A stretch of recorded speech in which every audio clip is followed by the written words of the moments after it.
Quero saudá-los com a graça e com a paz do nosso Senhor Jesus, amém? Eu me sinto honrado pelo convite feito pelo Hugo, certamente acordado com o pastor Eliseu, de estar aqui com vocês nessa manhã, para junto nós louvarmos, bendizermos ao Senhor, conhecer a CIB do Gramacho, uma igreja que eu já tive a alegria de estar presente, mas não com toda essa membresia. Que Deus possa abençoá-los de maneira rica e abundante. Eu quero convidá-los a abrirem as suas Bíblias no Salmo de número 132. A proposta nessa manhã que foi colocada a mim pelo Ministério de Família é falar sobre uma casa cheia de fé. Então eu quero fazer, se possível, uma jornada com os queridos a partir do Salmo 132, onde nós vamos juntos fazer a leitura. Pode ser ali no Data Show, tá bom? A minha ideia inicial é informar um pouco os irmãos daquilo que eu creio que vocês já saibam a respeito da casa de Deus no Antigo Testamento. E depois nós iremos juntos meditar em 3 pontos sobre o que nós podemos fazer para que a nossa casa seja cheia de fé. O último texto de Marcos, capítulo 5, nós vamos dar uma parada um pouco mais prolongada para analisarmos o contexto da casa de Jairo, uma casa que você conhece bem, à luz do texto bíblico. E pedir a misericórdia e graça de Deus que possamos nessa manhã sermos ministrados da parte do Espírito Santo. Amém? Salmo 132, de acordo com o que está ali no telão, eu vou me colocar aqui ao lado e peço que todos possam ler junto a mim. Lembra-te, Senhor, de Davi, de todas as suas aflições, como jurou ao Senhor e fez votos ao poderoso Deus de Jacó, dizendo: certamente não entrarei na tenda de minha casa, nem subirei à minha cama. Não darei sono aos meus olhos, nem repouso às minhas pálpebras, enquanto não achar lugar para o Senhor, uma morada para o poderoso Deus de Jacó. Eis que ouvimos falar dela em Efrata, e achamos no campo do bosque. Entraremos nos seus tabernáculos, prostrar-nos-emos ante os cabelos de seus pés. Levanta-te, Senhor, ao teu repouso, tu e a arca da tua força. Vistam-se os teus sacerdotes de justiça e alegrem-se os teus santos. Por amor de Davi, teu servo, não faças virar o rosto do teu ungido. O Senhor jurou com verdade a Davi, e não se apartará dela. Do fruto do teu ventre porei sobre o teu trono. Se os teus filhos guardarem a minha aliança e os teus testemunhos que eu lhes hei de ensinar, também os seus filhos se assentarão perpetuamente no teu trono. Porque o Senhor escolheu a Sião, desejou-a para a sua habitação, dizendo: este é o meu repouso para sempre. Aqui habitarei, pois o desejei. Abençoarei abundantemente o seu mantimento. Fartarei de pão os seus necessitados. Também vestirei os seus sacerdotes de salvação, e os seus santos saltarão de prazer. Ali farei brotar a força de Davi. Preparei uma lâmpada para o meu ungido. Vestirei os seus vergonha, mas sobre ele florescerá a sua coroa. Amém? Deus seja louvado pela sua palavra. Feche seus olhos. Pai de amor, de infinita bondade, a tua palavra foi lida, Senhor, nesta manhã. Pedimos por misericórdia e graça que o teu Santo Espírito possa iluminar as nossas mentes, trazendo a nós, Senhor, não só compreensão do texto, mas aplicação na nossa vida prática. A oração que nós lhe fazemos em o nome do teu Filho amado Jesus, que vive e reina. Amém. Queridos, falar sobre uma casa cheia de fé me faz e traz à minha mente a pessoa de Davi. Eu acredito que você saiba, assim como eu, que a Bíblia é o livro mais lido no mundo. E dentre os livros a qual a Bíblia possui, Salmo é o livro mais lido. Sendo os Salmos o livro mais lido da Bíblia, nós precisamos informar os queridos que nós temos cerca de 4 pessoas a 5 que nós compreendemos que escreveram o livro dos Salmos. Davi escreve 50% do livro dos Salmos. Os outros 50% estão divididos em Moisés, Salomão, Asaf e os filhos de Coré. E tem os outros 25% dessa centena que são de autores não conhecidos. E quando Davi vai escrever o Salmo de número 132, Davi está trazendo na leitura desse salmo uma inquietação sobre o seu coração. Ele está dizendo que ele não consegue conceber que ele tem um palácio para morar, que ele tem uma casa bem estruturada e Deus esteja numa tenda. Ele consegue olhar para aquela situação e ver algo ilógico ao seu coração, à sua mente. Davi não consegue conceber que ele tenha uma habitação para repousar e Deus esteja naquela arca debaixo de uma tenda. O coração de Davi, então, vai revelar a nós uma preocupação. Davi quer colocar Deus dentro de um lugar que seja habitável e seja agradável ao Senhor. Mas mais do que isso, eu vou pedir que você compreenda junto a mim aquilo que está dentro do coração de Davi a partir dos olhos da fé.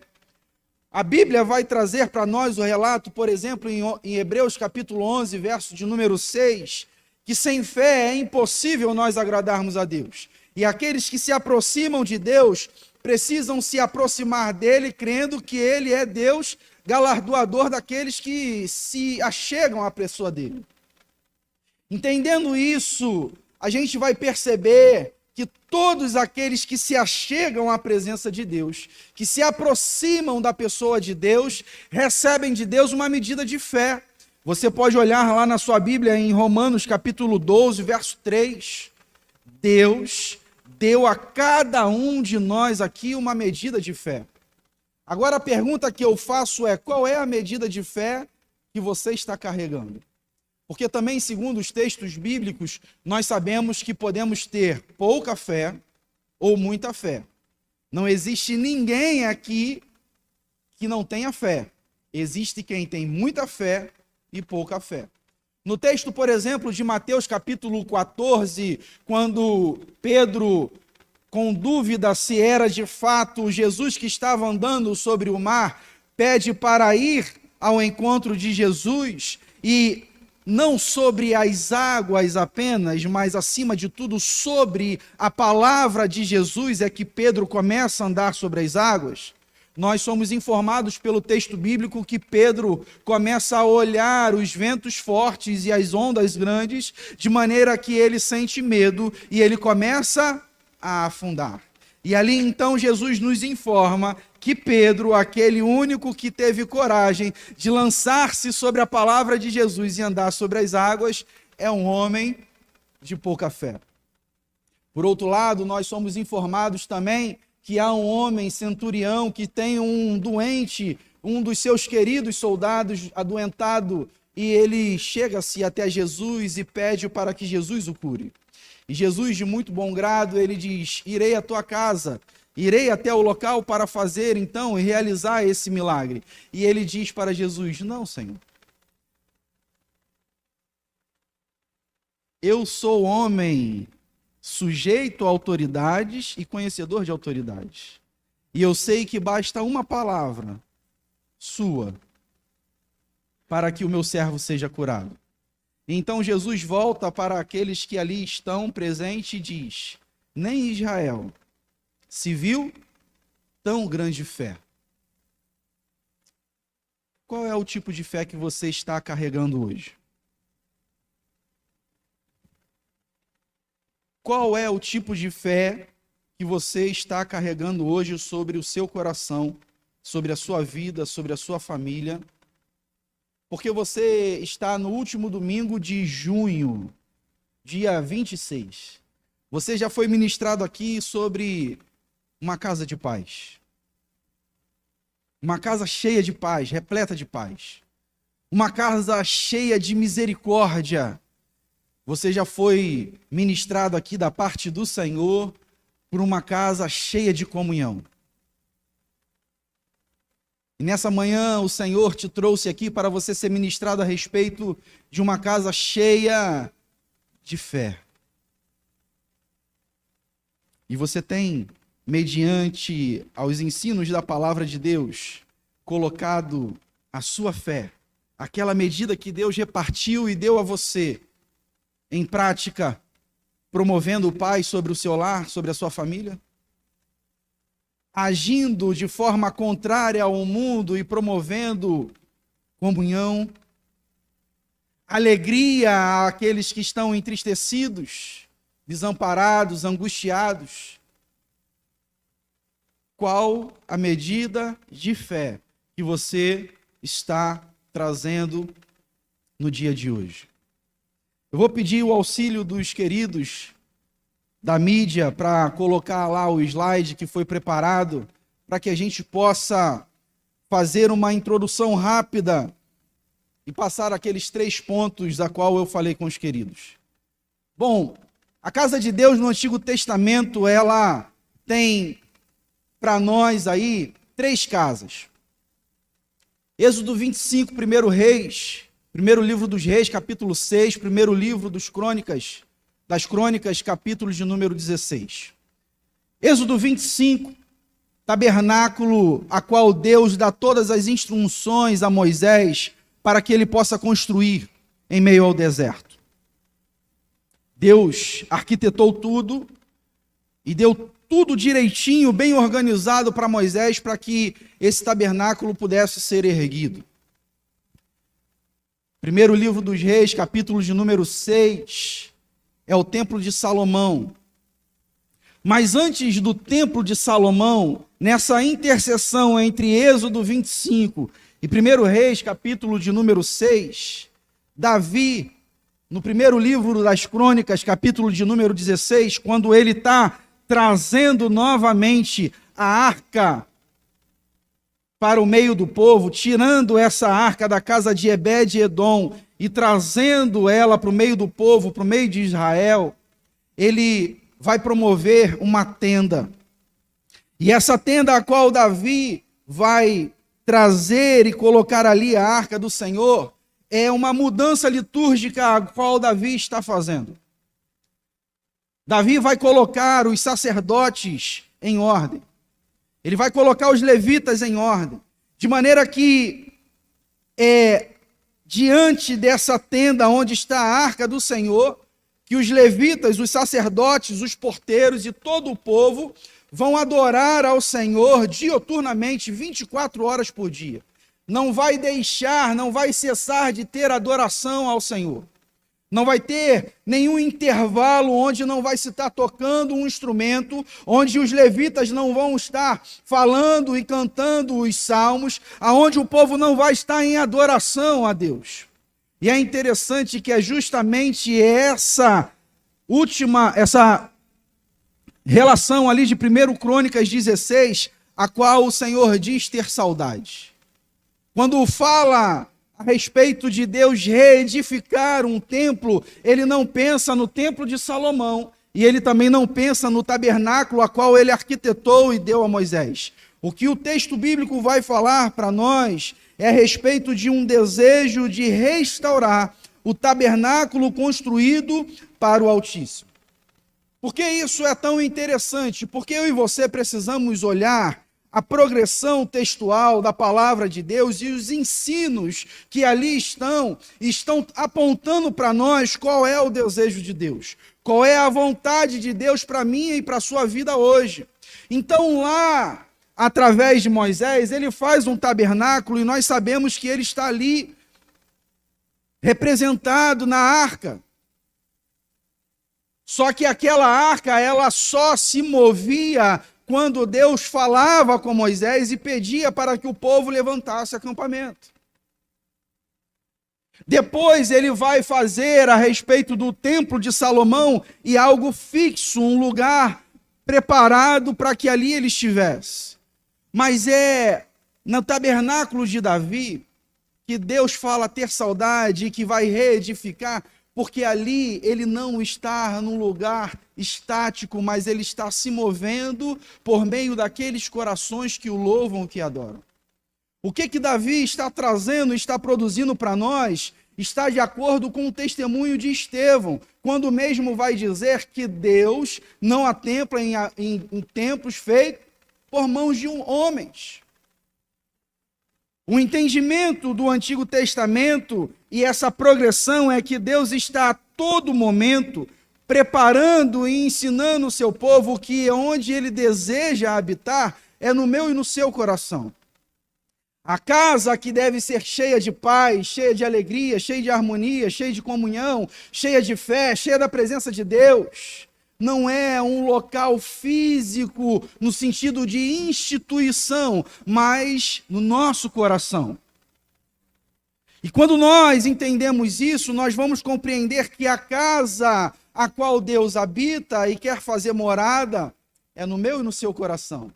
Então nós não podemos entender a Cibe do Gramacho como a casa de Deus, mas eu e você precisamos entender enquanto membros participantes do corpo de Cristo e estando anelando pela presença do Senhor, cheios do Espírito Santo como membros do seu corpo, nós, a Cibe do Gramacho, aqui representada nessa manhã, cheios da fé, do amor, da graça, da paz, da misericórdia, da bondade e da paz do Senhor.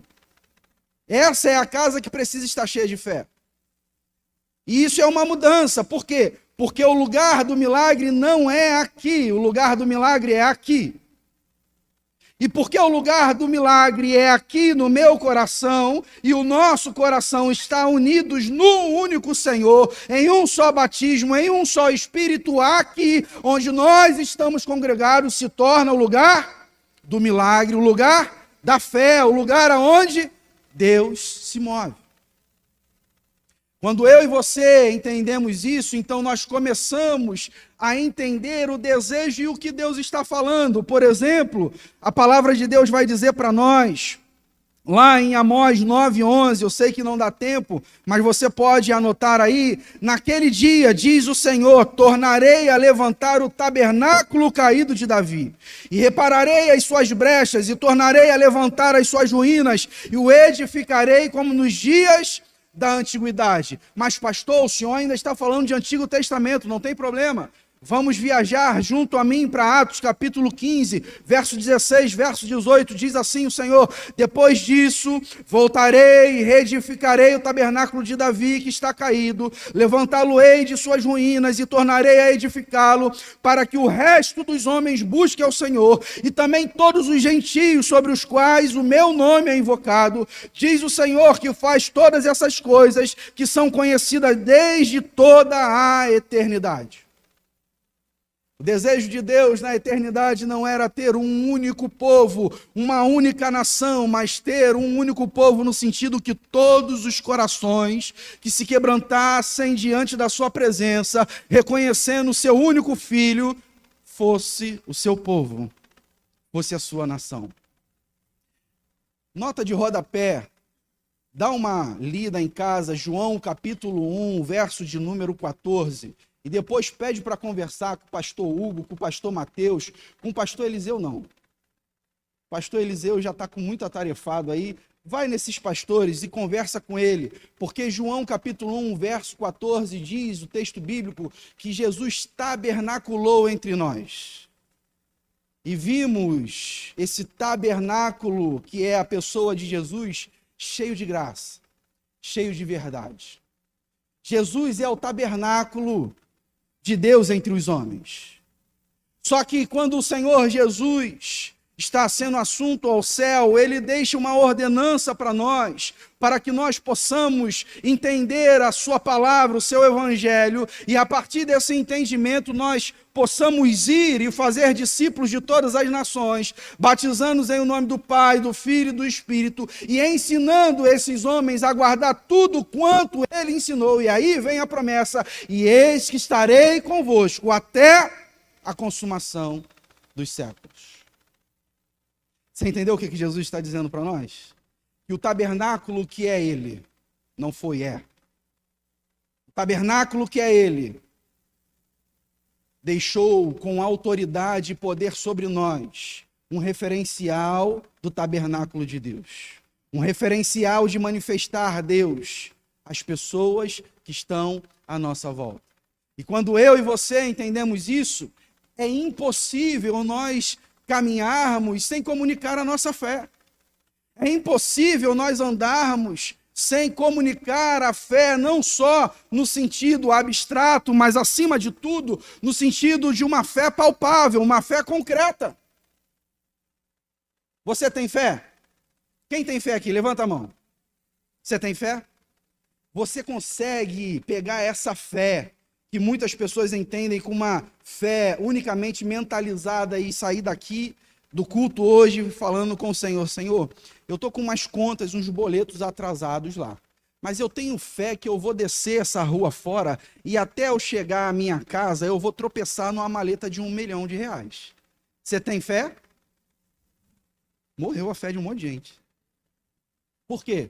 Porque a fé que nós temos em Jesus não é uma fé ilógica. A nossa fé não é uma fé ilógica. E entendendo que a nossa fé não é uma fé ilógica, nós também não podemos compreender a nossa fé como fé lógica.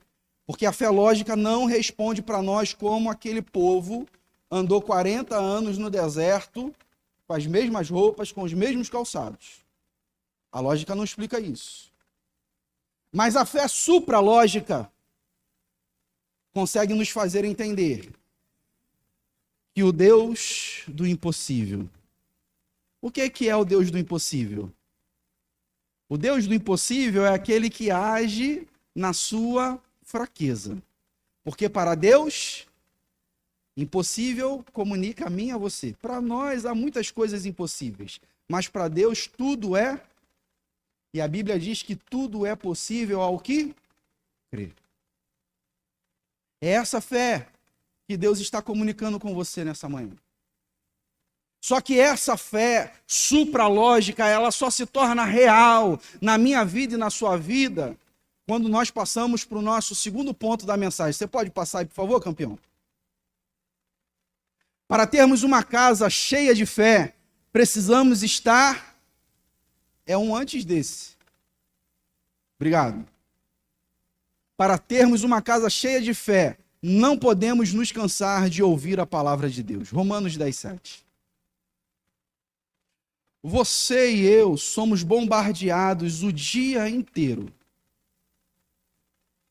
através da nossa audição, com palavras, com frases, com notícias, com informações que tentam roubar a nossa fé. Quanto do seu tempo você tem dedicado a ouvir a palavra de Deus?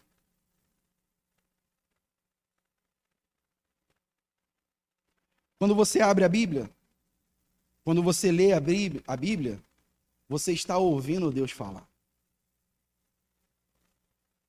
Infelizmente, cerca de 70% dos cristãos no mundo, 70% dos cristãos no mundo são analfabetos bíblicos.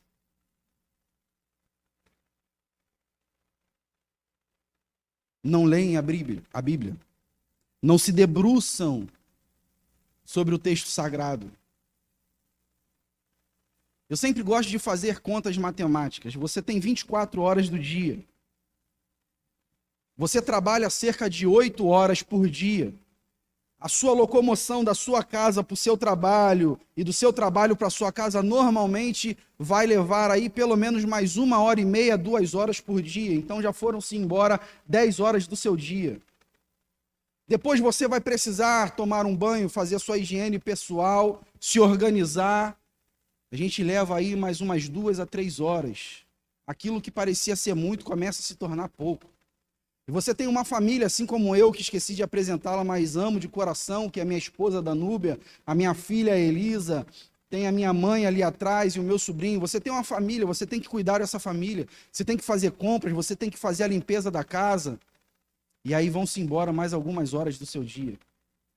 E talvez você tenha chegado já na sua casa cansado depois de trabalhar, depois de pegar aquele trânsito difícil de passar, e você vai chegando em casa e se dá conta que você precisa passar no mercado, e você vai no mercado, encontra aquela fila enorme, e quando você chega em casa lá por volta das 8h30, 9 horas da noite, você ainda vai preparar a sua comida, vai dar um banho, vai tomar um banho, e aí você vai sentar, vai comer e vai falar: agora eu vou tentar relaxar pelo menos que seja 10 minutinhos aqui no sofá.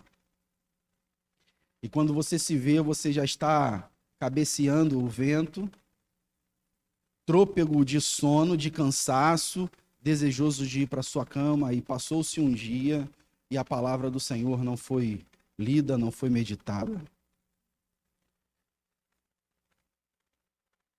Você quer ter uma casa cheia de fé? Eu quero.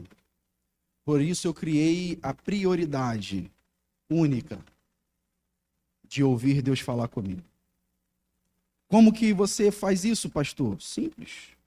Eu abro a Bíblia, eu faço a oração, e na minha oração, que demora aí uns 10 a 15 segundos, eu falo: Senhor, fala comigo, porque eu preciso te ouvir. É essa a oração. É somente isso. Eu só mostro e declaro para Deus a necessidade que eu tenho de ouvi-lo. Eu vou ouvir coisas dentro da condução, eu vou ouvir coisas dentro do meu ambiente de trabalho, coisas que eu gosto, coisas que eu não gosto, assuntos convenientes e não convenientes. Eu vou precisar tomar posicionamento diante desses assuntos. Eu vou precisar, às vezes, declarar, e eu preciso fazer declarações que sejam declarações que comuniquem a fé em Cristo Jesus. Eu preciso ouvir e ter discernimento espiritual para que os meus ouvidos sejam sensíveis, não só aquilo que a minha audição capta, mas a mensagem a qual Deus quer que eu transmita a partir daquela audição. Então eu preciso ouvir a pessoa de Deus falar comigo.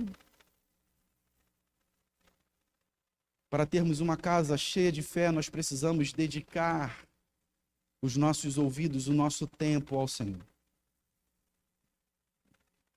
Segundo ponto, você pode me ajudar, campeão? Vocês podem ler, por favor?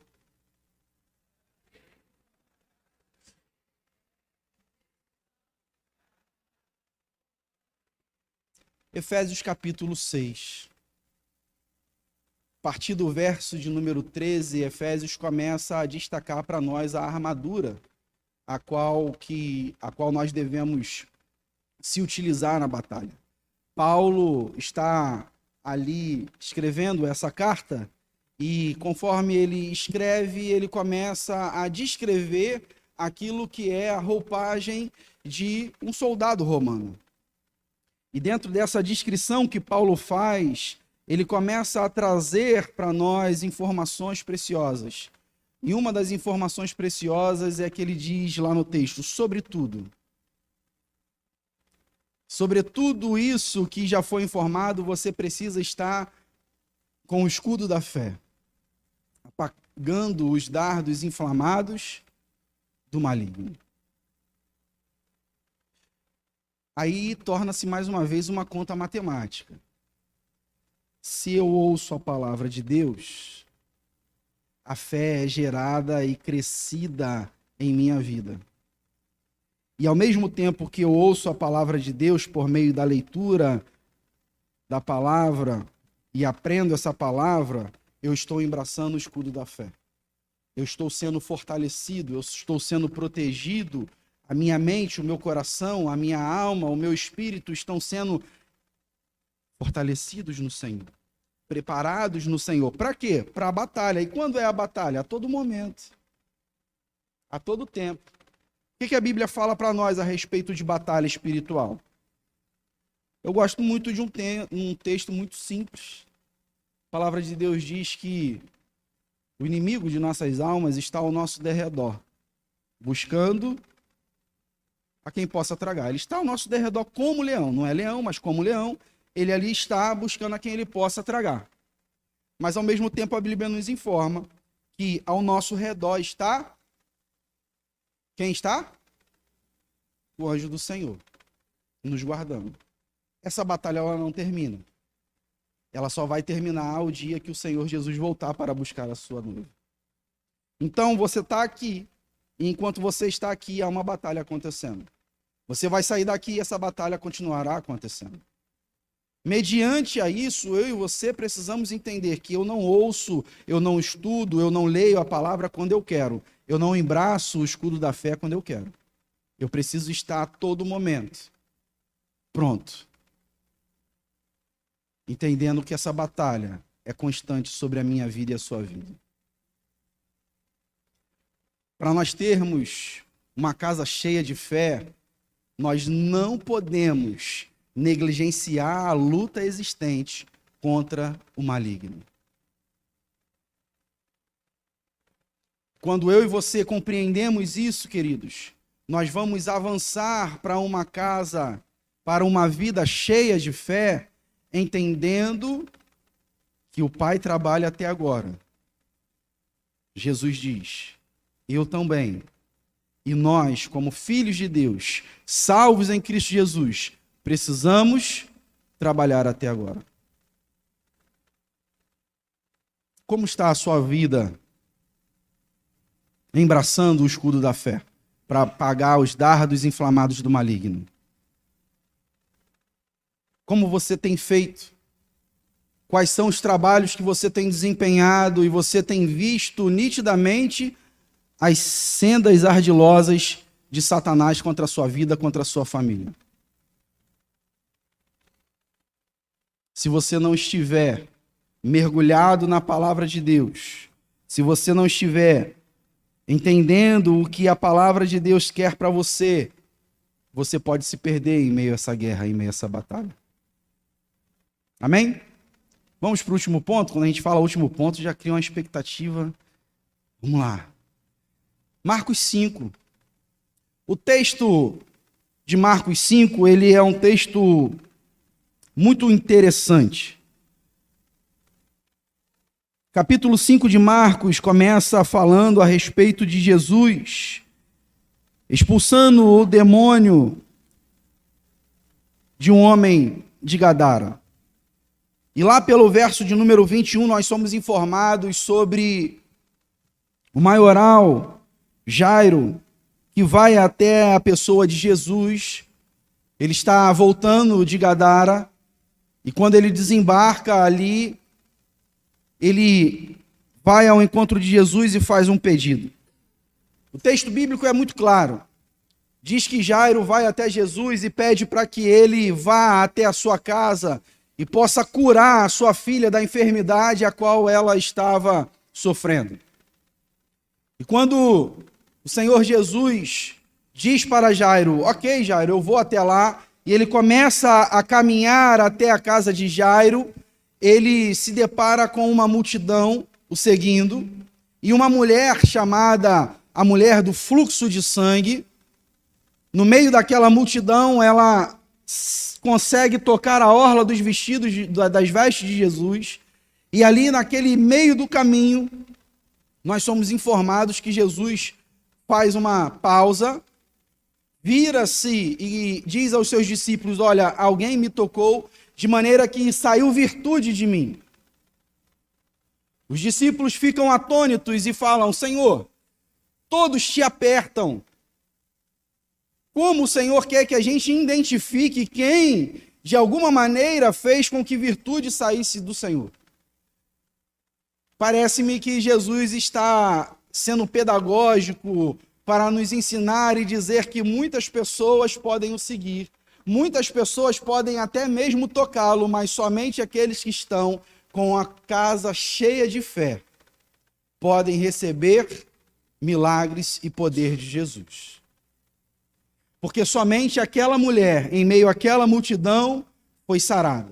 E aí o texto bíblico é muito claro em dizer e começar a trazer à tona a história dessa mulher, quando o texto diz para nós que ela já tinha gasto todos os seus dinheiros, tudo o que ela tinha. Então ela, ouvindo que Jesus por ali iria passar, ela diz consigo: se eu tão somente tocar na orla das suas vestes, serei curada. E assim aconteceu. E me parece que o Senhor, nessa manhã, está nos ensinando que você não precisa se preocupar com a multidão que está seguindo Jesus. Você não tem que ficar olhando para aqueles que estão em volta de Jesus. Você precisa estar quebrantado aos pés de Jesus para tocar nele e ser curado. A multidão poderia ser um empecilho. Os discípulos em volta de Jesus poderiam ser um empecilho. Mas aquela mulher não olhou para as dificuldades, porque o seu coração, a sua casa, a sua vida estava cheia de fé, e ela tomou uma decisão e foi curada. Agora, com o texto bíblico em mãos, de Marcos 5, eu quero que você acompanhe comigo a leitura de forma bem rápida, para que você possa examinar junto a mim alguns pontos que eu entendo ser principais para que a nossa casa seja cheia de fé. Diz assim o texto: e passou Jesus outra vez num barco para o outro lado, juntou-se a ele grande multidão, e ele estava junto ao mar. E eis que chegou um dos principais da sinagoga, por nome Jairo, e vendo-o, prostrou-se aos seus pés, e rogava-lhe muito, dizendo: minha filha está moribunda, rogo-te que venha e lhe imponha as suas mãos, para que sare e viva. E foi com ele o Senhor Jesus, e seguia uma grande multidão que o apertava. Certa mulher que havia 12 anos, que tinha um fluxo de sangue, e que havia padecido muito com muitos médicos, e desperdiçado tudo quanto tinha, nada lhe aproveitando isto, antes indo a pior, ouvindo falar que Jesus veio àquele lugar, veio ela por detrás, entre a multidão, e tocou nas suas vestimentas. Porque dizia: se tão somente tocar as suas vestes, sararei. E logo se lhe secou a fonte do seu sangue, e sentiu no seu corpo já estar curada daquele mal. E logo Jesus, conhecendo que dele havia saído virtude, voltou-se para a multidão e disse: quem tocou nas minhas vestes? E disseram-lhes os seus discípulos: vês que a multidão te aperta, e como dizes tu, quem me tocou? E ele olhava em redor para ver a que fizera. Então a mulher, temendo e tremendo, aproximou-se e prostrou-se diante dele e disse-lhe toda a verdade. Jesus, olhando para aquela mulher, falou: filha, a tua fé te salvou, vá em paz e ser curada deste teu mal. Estando ele ainda falando, chegaram alguns dos principais da sinagoga, chegaram-se alguns dos principais da sinagoga perto de Jairo e disseram: a tua filha está morta. Para que incomodas mais o mestre? Jesus, tendo ouvido estas palavras, disse ao principal da sinagoga: não temas, crê somente. E não permitiu que alguém o seguisse, a não ser Pedro, Tiago e João, irmão de Tiago. E tendo chegado à casa do principal da sinagoga, viu o alvoroço e os que choravam muito e pranteavam. E entrando ele, disse-lhes: por que alvoroçais e chorais? A menina não está morta, mas dorme. E riam-se dele, porém, ele, tendo-os feito sair, tomou consigo o pai e a mãe da menina, e os que com ele estavam, e entrou onde a menina estava deitada. E tomando a menina pela mão, disse-lhe: Talita cumi, que traduzido é: menina, a ti te digo, levanta-te. E logo a menina se levantou e andava, pois já tinha 12 anos, e assombraram-se com grande espanto. E então Jesus lhes ordenou expressamente que a ninguém soubesse, e disse-lhe: dai-lhe de comer. Alguns pontos para nós compreendermos um pouco como eu e você podemos promover a nossa casa, a nossa vida estar cheia de fé. Não com pouca fé, não com alguma fé, mas cheia de fé. Nós precisamos olhar para esse texto bíblico e compreender e entender que para termos uma casa cheia de fé, nós não podemos atender ao imediatismo e não podemos crer na incredulidade. Tem pessoas que têm mais facilidade de crer naquilo que é incrédulo do que crer na pessoa e na palavra de Jesus. O texto, ele é simples, mas não simplório.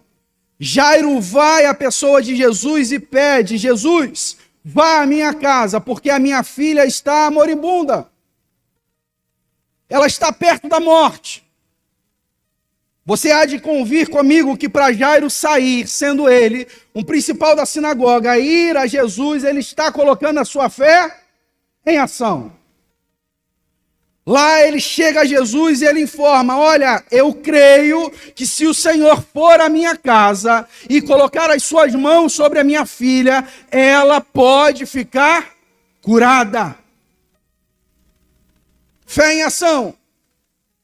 Só que ao mesmo tempo que Jairo conversa isso com Jesus e Jesus dá uma resposta positiva a ele, o texto também nos informa que há uma multidão.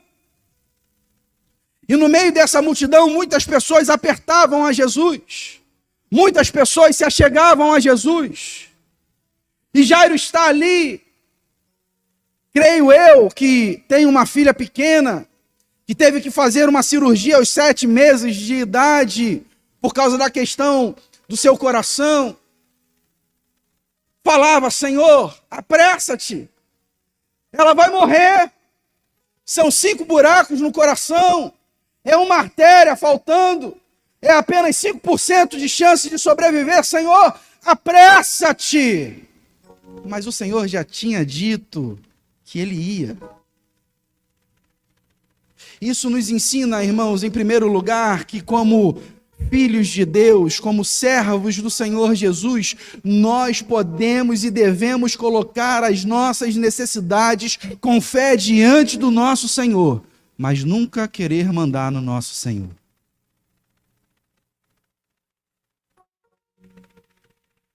Há uma multidão, e aí chega-se uma mulher com fluxo de sangue e toca nas orlas do Senhor, é curada, mas não basta ser curada, Jesus quer conversar com ela. Você já se viu assim? Você querendo a cura, querendo a libertação, querendo a restauração do seu lar, querendo ver o seu filho, a sua filha liberta daquela situação que tanto te incomoda, e parece que Jesus está parado conversando mais com um amigo tecladista do que com você? O milagre está acontecendo na casa da Giovanni, na casa do Hugo, está acontecendo na vida dos meus irmãos, e parece que Jesus está lá batendo papo com eles e esqueceu de mim.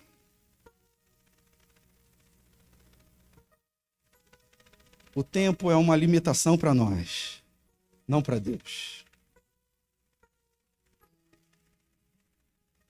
O Deus que é atemporal inferiu no tempo para salvar a mim e a você por meio do seu único Filho. Na plenitude dos tempos, Ele enviou o seu Filho amado.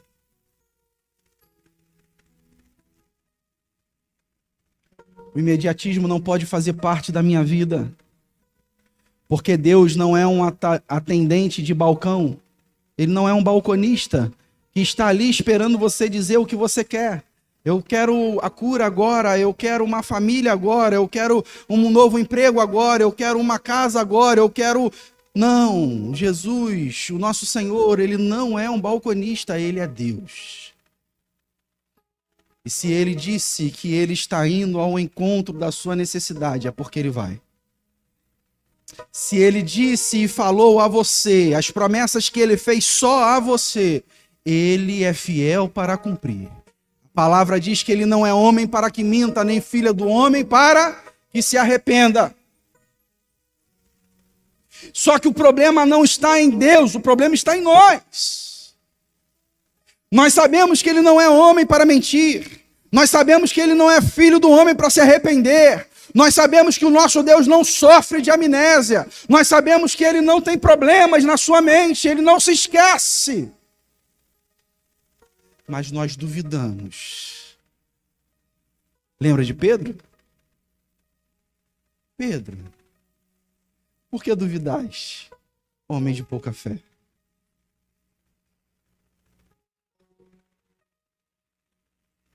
Precisamos tirar da nossa casa. Precisamos esvaziar a nossa casa do imediatismo, da incredulidade, para que ela possa ser cheia de fé. Hebreus 11, 1. A fé é o firme fundamento das coisas que não, mas das coisas que se esperam. Quando eu e você temos esse entendimento, a gente olha para a casa de Jairo agora, com as vendas dos olhos tiradas.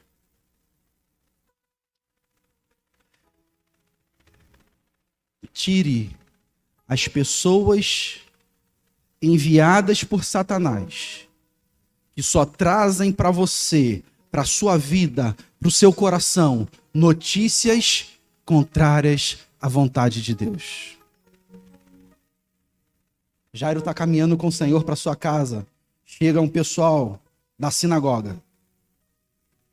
O pessoal crente da época. Aí, Eliseu, para de incomodar a igreja, irmão. Larga eles para lá. Não vai acontecer. Aqueles projetos, sonhos futuros para a igreja, esquece isso. Deixa isso para lá. Você tem que largar a mão desse pessoal. Porque acha que Deus é como nós. Que ele sente incômodo. Para que você vai incomodar o mestre? Para que você vai continuar importunando o mestre? Por que você vai continuar pedindo ao mestre, falando ao mestre, agradecendo ao mestre? Porque ele é mestre. Porque ele é Senhor dos senhores, porque ele é Rei dos reis, porque ele é Deus todo-poderoso, porque ele não se ocupa de ouvir os filhos seus, porque ele não se esquece nenhuma das nossas promessas, das promessas que ele fez a nós. Por que eu não vou parar de falar com o mestre? Por que eu não vou parar de me quebrantar diante do mestre? Por que eu não vou parar de jejuar diante do mestre?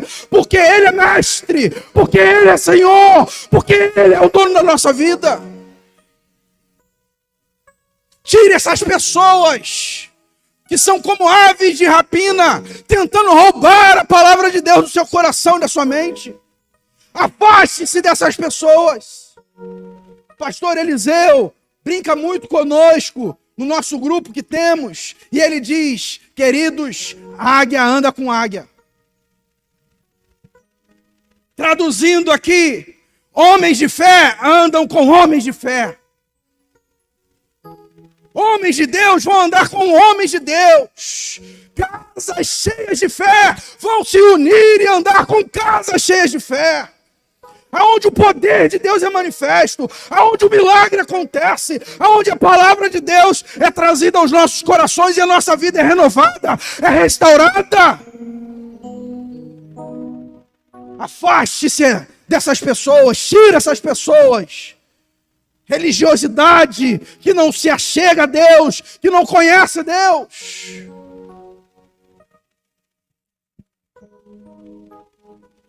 Uma casa, para ser cheia de fé, precisa saber fazer as escolhas certas. Precisa saber quem vai colocar dentro da sua casa. Quem vai estar aqui, ocupando espaço, sem pagar aluguel dentro do seu coração. Primeiro Deus. Amarás o Senhor teu Deus de todo o seu entendimento, de todas as suas forças. Este é o primeiro mandamento com promessa. Como assim, pastor? Esse é. Porque quando você ocupa o primeiro lugar da sua vida com Deus, a promessa para mim e para você é vida eterna. Está intrínseca. O Deus é eterno, ele criou todas as coisas, ele é sustentador de todas as coisas. Foi pela palavra dele que criou todas as coisas. Quando você coloca ele no centro do seu coração, você já desfruta, não vai desfrutar, você já desfruta de vida eterna. Se isso para você não é promessa, me desculpe. Para mim é. Não. O primeiro mandamento com promessa é honrar teu pai e tua mãe. Não. Isso é promessa para a terra. Honra teu pai e tua mãe. E o que vai acontecer com os seus dias sobre a face da terra? E você vai viver bem. Aonde? Na terra. O primeiro com promessa para aqueles que são filhos de Deus é a vida eterna. Ele é eterno. Agora Jairo olha para o Senhor Jesus e o Senhor Jesus diz para ele assim: crê somente. Crê somente, Jairo. Eu não quero saber se é uma febre, eu não quero saber se é uma unha encravada, eu não quero saber se é só os ossos sobre a cama. Eu não quero saber como eu vou chegar lá. Eu quero que você, Jairo, que está aqui na CIB de Gramacho hoje, que você creia somente. Jesus pega Jairo e agora ele dispensa a multidão. Só quem vai é quem crê. Jesus está ensinando para Jairo. Lembra que eu falei com vocês aqui a respeito de Mateus capítulo 28, versos 19 e 20? Ensine a guardar todas as coisas que eu vos tenho falado. O que ele falou para Jairo? Jairo, crê somente, dispensa os incrédulos da tua vida. Dispensa esse grupinho que quer se chegar a você para roubar a minha palavra, a sua fé na minha pessoa. Dispensa. Quem é que segue? Pedro, Tiago, João, Jairo e Jesus. Só quem crê. Só pode andar com uma casa cheia de fé quem crê na presença do nosso Senhor e Salvador Jesus. Eles adentram a casa e sabe o que está acontecendo na casa? Tem uma turma dentro da casa que está chorando, que está se esvaindo no choro porque a menina morreu. Ó que louco esse negócio. Jesus entra na casa, ele, Jairo, Pedro, Tiago e João, certo? A casa está lotada de pessoas chorando. Jesus agora vai pegar e vai falar assim: por que vocês estão chorando? A menina está apenas dormindo. E o texto diz o que para nós? Não estava chorando, irmão.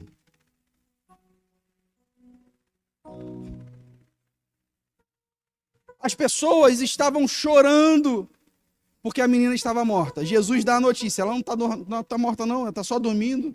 Eles começam a rir. Eles começam a debochar do Senhor e Salvador Jesus. Tem alguém na sua casa que enquanto você fala que Jesus sara, salva, cura e liberta, começa a rir? Você precisa esvaziar a sua casa da incredulidade. Você precisa esvaziar a sua casa desse tipo de pessoa que chega para você chorando, falando dos seus pesares e das suas dores, e quando você apresenta Jesus, ela começa a rir de você. Como assim, pastor? Quem você está colocando na sua casa? Se a minha casa precisa estar cheia de fé, ela não pode estar cheia de incrédulos. Eu preciso comunicar a fé a essas pessoas, mas essas pessoas não podem trazer as suas incredulidades para o meu ser, para o meu coração. Você crê que Jesus pode curar uma pessoa, pode trazer à vida uma pessoa morta? Ou você é o tipo crente Tomé, só creio se eu ver?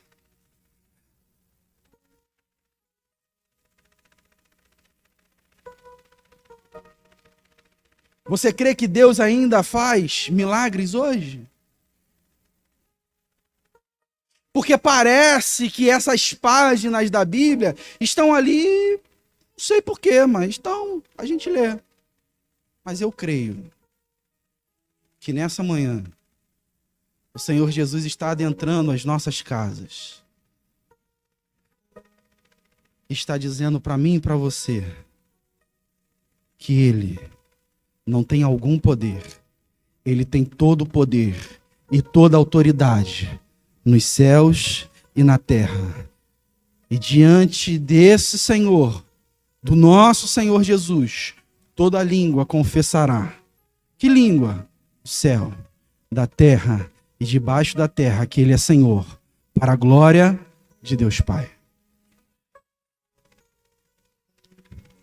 Sabe quem vê o milagre? Sabe quem vê a filha de Jairo sendo ressuscitada? Sabe quem vê? Só quem crê. Aqueles que estavam chorando com uma falsa aparência de se importar. Está chorando, a menina está morta, mas quando Jesus fala assim, vou curar. Quando Jesus fala assim, vou ressuscitar. Começa a rir, esses não podem ver o milagre acontecer.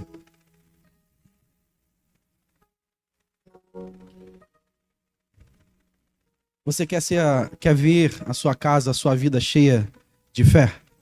Levanta a sua mão. Você quer ver a sua família cheia de fé? Glória a Deus. Eu e você precisamos hoje jogar a incredulidade para fora da nossa vida. Vou pedir minha esposa e minha filha que venham aqui. Pedir o pastor Eliseu para estar vindo à frente também com o Mateus, a Giovane. Cadê a filhota? Está lá embaixo?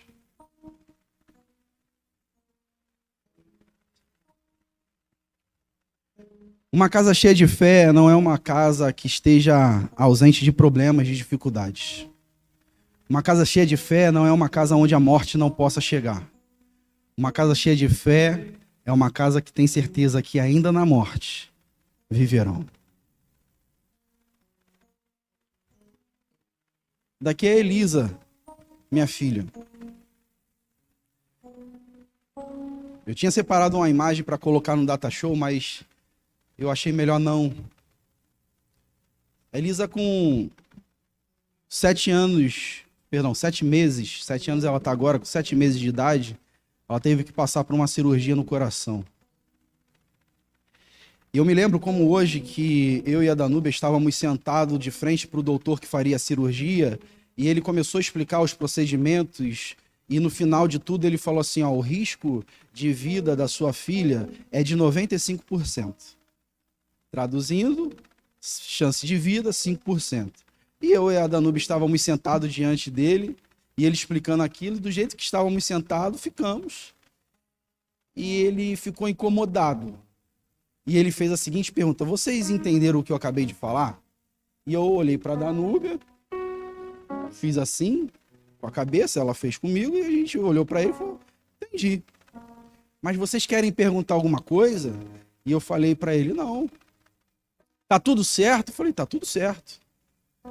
Mas vocês entenderam que ela pode morrer na mesa de cirurgia. E eu lembro que a gente sentado de frente para o doutor De Noel, falamos para ele o seguinte, doutor, o viver e o morrer não está na sua mão, está na mão de Deus. Elisa é promessa de Deus. Se o desejo dele é que ela viva apenas 7 meses, louvado seja Deus. Mas se ele quiser que ela viva mais algum tempo conosco, louvado seja Deus. E aquele homem ficou perturbado mediante essa fala. Porque de alguma forma ele compreendeu que a nossa fé nunca e jamais estará sobre a vida de um homem que não seja do Senhor Jesus Cristo.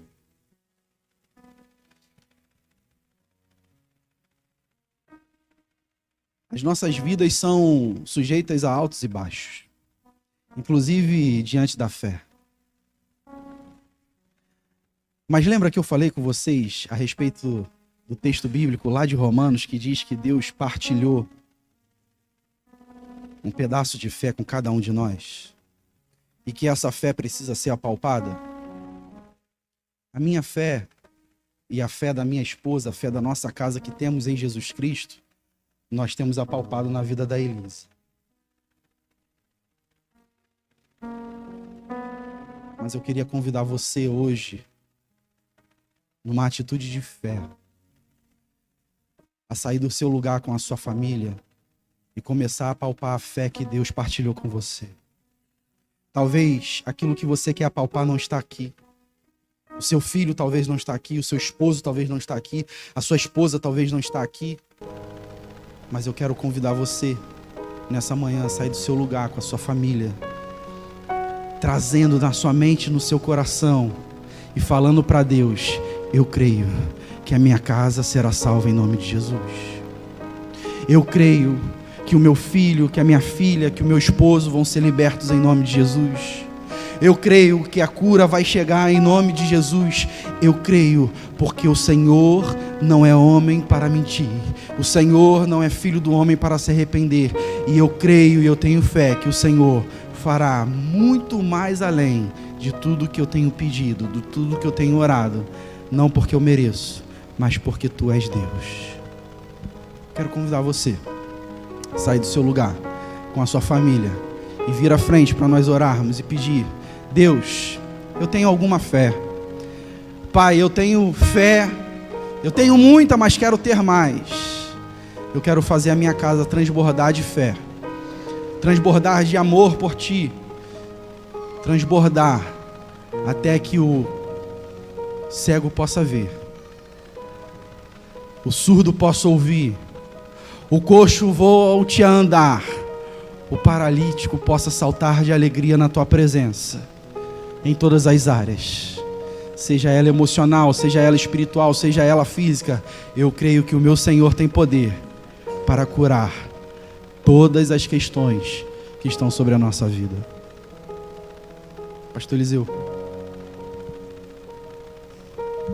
Amém, glória a Deus. Feche seus olhos. Casa cheia de fé. Se o vento soprou, o chão balançou e por algum momento você ficou em dúvidas, creia, o nosso Deus continua sendo o mesmo. É o que cura, é o que salva, é o que liberta. E talvez a resposta demore um pouco, mas ela virá para a glória do Seu nome. Senhor, nessa manhã nós estamos na Tua casa, casa de oração. Recebemos a ministração do Teu Filho sobre uma casa cheia de fé.